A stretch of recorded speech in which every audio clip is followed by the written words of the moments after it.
third episode of the podcast. We're actually going to call this 2.1 because we had a bit of a technical.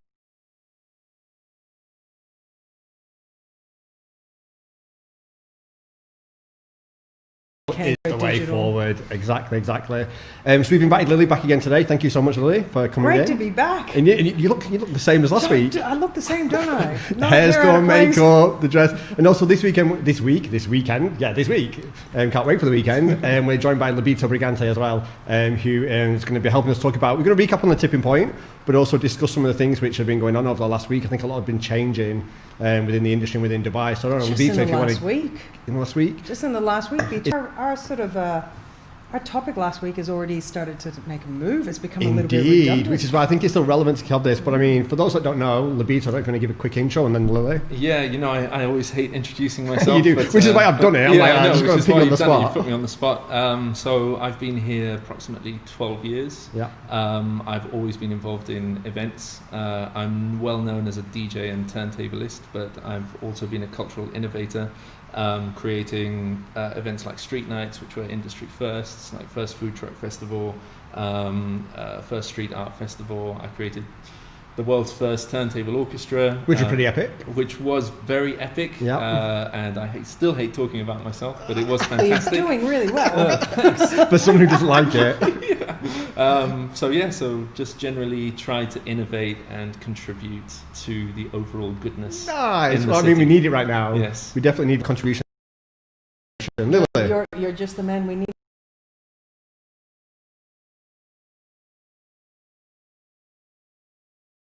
Who's Lily? Who's Lily? Just Lily. Yeah. Well, I mean, if you don't know, you should.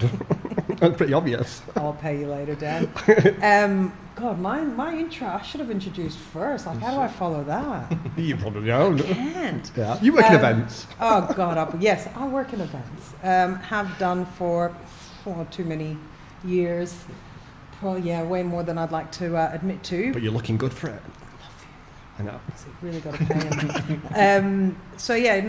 I've worked in events. I've worked sort of on the client side. I've worked agencies. And I've worked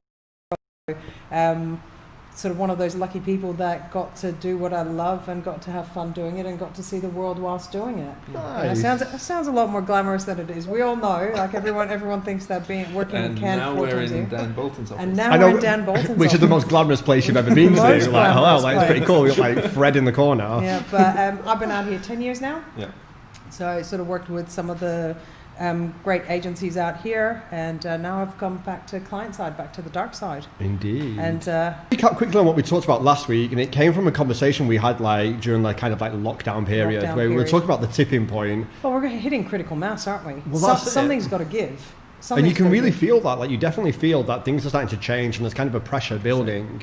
Well, over the last week, between when we did our podcast last week. Well, I mean, it was a technical rehearsal. Technical rehearsal. It was the rehearsal. But we're hitting critical mass. There's going to be a tip.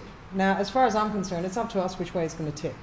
If we sit back and we were talking about this earlier, that when this whole COVID hit, completely understandable. Overnight, our industry disappeared, and that for a lot of people was their livelihood. And their homes, their well-being, a lot of things were impacted, and some people had to leave, so it was completely understandable that it was rabbit in headlights. Yeah. And at that point you turn in, you got to look after yourself. You can't look after the masses, you can't sort of look outwards, and I completely get that.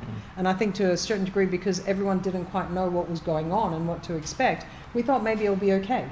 It'll be a couple of weeks, we'll tip, it'll be fine, maybe a month or two, but now it's been 2 months more.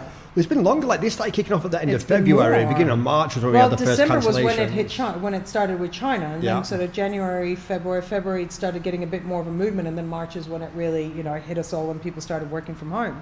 But now we're at a point where we can't just simply sit there. Well, we can. It's going to tip the wrong way, I think, but we're now getting to a point where it's up to us what happens with our industry. We've seen that COVID's not going away. This situation, even if COVID goes away, the impact of it is still happening. And we talked about the psychological effect of that. COVID, if tomorrow people said COVID is eradicated, it's gone. I'm not saying that that's what's going to happen, but if that happened, the psychological effect of it is still going to last a lot longer? Will people still feel safe to go out? You know? Well, that's a good point, because, you know, we've been reinforced the message, stay home, stay safe, you know, wear a mask, wear gloves, and all of this, and keep distance from people, which is contrary to everything that we do as event professionals. Like, you know, we're supposed to bring people together. But we can still bring people together. And that's where the tipping point sort of comes in. And I'd love your sort of input on this. So for me, it's interesting to hear you both talk. For me, you know, everybody knows everyone's walking around outside with masks. Yeah. But for me, COVID is actually a giant blindfold. So, you know, people have something on their face, but the actual blindfold of it is everybody's looking at the virus, and the headlines are just pushing the virus and what's happening with the virus. There are people obsessed with spreading statistics. There are people and not necessarily the right statistics. That's the scary part of it. That's another issue. But we can get to that. But there's multiple layers. First of all, I have to always put the disclaimer in, like, we're not epidemiologists. We are not. Like, I always did. I am not a doctor. Because we always go down the rabbit hole of, like, virus, and it's like, just you know, we're not so a doctor. I'm touching on it in the context of leading into our industry. So essentially, for me, it's a massive blindfold. And exactly as Lily said, it's if you removed it from the equation, what's left? So we have a looming global recession. Yeah. So it's the economic impact that really, as business people, that we really need to focus on, and then create innovative solutions on how can we get the industry moving and not basically get wrapped up in it. So I'm going to open I think the hot topic. So I saw, thanks to you, a link. Be careful how we word this today to a statement. What did you see today? A statement by the head of the Regional Events Association. Let's call him, saying that basically no vaccine, no events. So, also, to put in the context as well, further in the discussion, yes, there was obviously discussion about smaller events starting and blah, blah, blah, but the main headline was no vaccine, no event. Well, that was how it was portrayed on the programme, and that was the statement that was issued as basically a main statement that this individual had made. Yeah. Now, the issue with that has multiple layers. So, number one, you don't understand how vaccines work. Okay, so if you I definitely don't. If, you know, and none of us really, but if you have even a rudimentary understanding, you understand that a vaccine, by the time a vaccine comes, industries would be decimated. So we won't last. Work to basically make such a negative statement, and I think having two negatives in a statement that you're making publicly is very damaging at this time. Yeah. People are looking to see, you know, a lot of people have lost their jobs, a lot of people have lost hope, a lot of people are desperately trying to find ways to feed themselves and their families. And basically it's our job as creatives to come up with creative solutions. And it's not blind optimism. There are so many countries making innovations that we can learn from. There are creative people making innovations here. So really the key to it is how do we move forward, not telling people what they can't do. But that's what we were talking about. Like, bottom line is we're one of the most creative industries. Yes. Clients come to event professionals with their brief, which usually is a problem that they want us to solve. And then as event professionals, we take that brief, rewrite it in our own language, and then we come up with solutions, creative solutions that blows away our clients, and it's something that even they couldn't have imagined. Yes. So right now, this is just another brief. We've got our technical writer. Mm-hmm. We've been told, you know, it's got to be, you got to look at 30% capacity. You got to look at, you know, masks, sanitizing, temperature checks, all of that stuff. That's just half the brief. Yeah. The other half is, okay, how do you make that creative? Mm-hmm. You know, it's like you said, like, you got concerts, Australia, but we were talking about it again last week about, you know, looking at drive-in concerts. Yeah. Is that the answer? Maybe, maybe not, but at least it's a creative spin, as opposed to simply going, okay, 30%, because let's face it, a 30% capacity live concert. Yeah. Concerts thrive on the energy of the people there. When you're standing there because you want to hear your favorite band singing live, they feed off you, you feed off them. A big part of what makes an event successful are the people that are there and the vibe that's created. Now, if you take 70% of that out, what's left? Now, at this point in time, if that was all the options were, well, people would go. But how many more times? We were saying it, Dan, how many times would you go? You'd probably go once, go and check it out. Like, I'm dying to get out of the house. And they'd be like, okay, right, I need to go somewhere.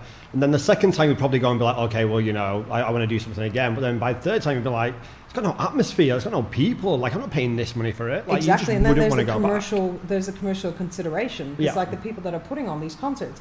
Well, they're not going to get a discounted rate because there's only 30% of 30% capacity. It's still, it's still the same output that you've got to do. You still need the gear, you still need the talent, you still need the lighting, you still need, the logistics. None of that's going to change. That cost is still going to be there. So after a while, whether it's for a client or, a concert organizer, the money, the numbers won't make sense. That they'll sort of go, okay, well, if this is the only solution you're giving me, or if that's all there is, well, I'm better off waiting for that vaccine.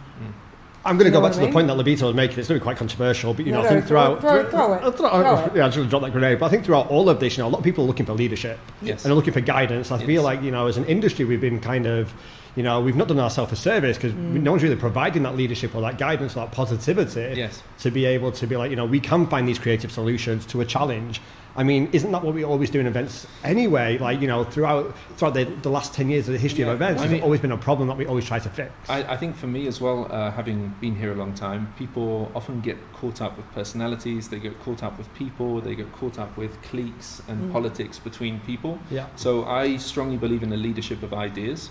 I believe in a leadership of actually just setting a good example and pushing forward, because then it removes the personal thing. Because I've seen a lot of people posturing, trying to take personal leadership positions within different sectors and industries, and I think that that is fine, but I also think that there's a lot of self-interest that I've seen in these different associations and agencies. So I think it's very important that we have a collective of like-minded individuals. If people don't want to jump on the train, that's fine. They don't have to. But really push forward with the ideas and then show results. Yeah. So working with government is step one. Because if the federal government doesn't consider it safe to run events, then we shouldn't be running events right now. It's the government's decision. The government's primary role should be to keep people safe, and they've done an exceptional job so far. So and it's really who said it? Somebody I remember someone said it's COVIDiots. There are COVIDiots out there basically who for quite some time have been kind of flaunting the rules. Now, I'm not saying that rules are not always meant to be broken, but I certainly think that there's people who've broken so many rules that it's absolutely ridiculous. You know what I mean? So it's all about operating safely. Now, within an industry and as business professionals, as event organizers, we have the responsibility of keeping people safe. Yeah. So we have to be the leading force in keeping people safe and showing that events can run safely, and then moving forward from there. 100%. I mean, that's what, again, it all relates back to the tipping point. Yeah, it's the tipping point. It's the whole reason why I had this conversation. I'm so gutted that our episode last week was just, It was there was some real key nuggets like we took upon that, but obviously today it's evolved and we've had a whole week of this. But we really can feel that whole tipping point now where things are starting to move quite quickly. Yeah. And it's almost like we were discussing earlier that we don't want to be in a position where we're being dictated to. 100%. As an industry, we should be able to formulate and create ideas think to help drive this. Do you honestly go 5 years down the track, 1 year down the track, and if someone told you that your industry is now going to be a virtual world, do you want to do that? I mean, to be honest, I'd never leave the house again. Up for? Absolutely not. If it's anything like some of the stuff I've seen online recently, I would never ever go out. Yeah. True. Not to watch it. Sorry, I mean, I'd go out to a live event. I wouldn't stay in to watch something like what I've seen online. 100%. But bottom line, even with I've been sort of looking on your page a little bit. There's a lot of passion that's coming out there. Well, I think it needs it now. Yeah, but it's great. But that's the point I'm trying to make. What I loved about it is there is that movement. That we've got the people that are going to help us tip the right way. The interview this morning, I think it's actually helped in the favor of being able to start that tip. The tip that people are going, hold on a minute, that's not what we want. No, I don't want to wait for a vaccine. That's the wrong attitude to have. That's brilliant. That's the movement that we want. So I think today we sort of put it out there, like we said last week. There's people out there that want to join. They want to join and they want to come together and band together and help redefine and reimagine the event industry. So let's do it. Look, put it this way, just to kind of close off this vaccine issue. Government offices are not waiting for a vaccine. government offices No, are reopening. 50% in and 100% by the 14th of June. By the 14th of June. Mm-hmm. So a vaccine will not be ready by the 14th of June. So No. government offices are not waiting for a vaccine. Airports will not wait for vaccines. I was a little bit surprised. Other industries are not going to wait for a vaccine. Yeah. So it's really about when it is safe, before there is a vaccine, and how things are progressing on the medical side, which they are progressing. Otherwise, the government would not be opening things up. Yeah. I mean, obviously, like the economics play an important part. Like, we need to get the economy moving and people need to get back to work. You know, it's very difficult as a small business to be able to like pay people right now when there's no income coming in. Yeah. Like, how do you see like events restarting, I suppose? Because it's never going to wait for a vaccine. Like, going back to that point, they can start and they should start small and controlled and working with government entities and being able to actually deliver something which makes people comfortable. The key is it's got to be creative. Well, that's you know what I mean? It can't just be in line with the technical writer, as we said. It's got to be creative. It's got to have that innovation, or not. We may as well wait. You know what I mean? As I said, if all we're going to do is keep events the way they are, reduce it by 30%, still have the same cost of output to deliver it, it doesn't make sense. But if you then come back and go, I don't know, but how do I get the 30% exhibitions? How do I reimagine that? Yeah. It's in an exhibition hall. Okay, and we've usually, traditionally, it's an exhibition stand right next to each other, back to back, and then people come in and come out. Well, reimagine that. Yeah. It's not hard to reimagine. It just takes someone to sit down and do it. And I've worked with some incredible creatives, and just listening to your sort of background, I'm like, here you go, here's the brief, give me the solution, done. And push the envelope. So what I think would be great to do, and we've talked about this again, is let's put a call out there to all the Mavericks. Get people on board. There's so many people that are willing to come on board, give their time. I get people have lost jobs, but if you tell them, okay, well, we want to make sure you come back, and we're willing to fight for that. Yeah. We're absolutely willing to fight for that. That's why we're all here. So let's put it out there. Let's write the brief. Let's look at, okay, well, how do we see a live event reimagined? How do we see an exhibition reimagined? How do we see an award ceremony reimagined? How do we see, a launch reimagined? We start off with those sort of basic ones, top line, and sort of come up with the creatives, and not worry about, which agency did it or which supplier and all of that. Because if we look at it that way, we're just going to be fighting internally. This is an event industry brief. And the agency is all of us, because if we come together and we find the solutions, then we're making sure that tomorrow we still have an industry that we love to get up and work and stand 3 o'clock, 4 o'clock in the morning, delirious and just laughing, giddy, but being so incredibly proud of what we've created. Like that's the future I want. That's the tipping point I want, not the one that says it's going to disappear. And I think we need to start fighting for that. I think there's far too many. Let's call out. Too many challenges. Honestly, guys, the industry is not going anywhere. No. This is, it's always hard for people to see outside of the situation that they're in, and things are going to change in ways that we can't even anticipate from this discussion. I mean, I was part of a talk just before the first lockdown, just when things started to get cancelled.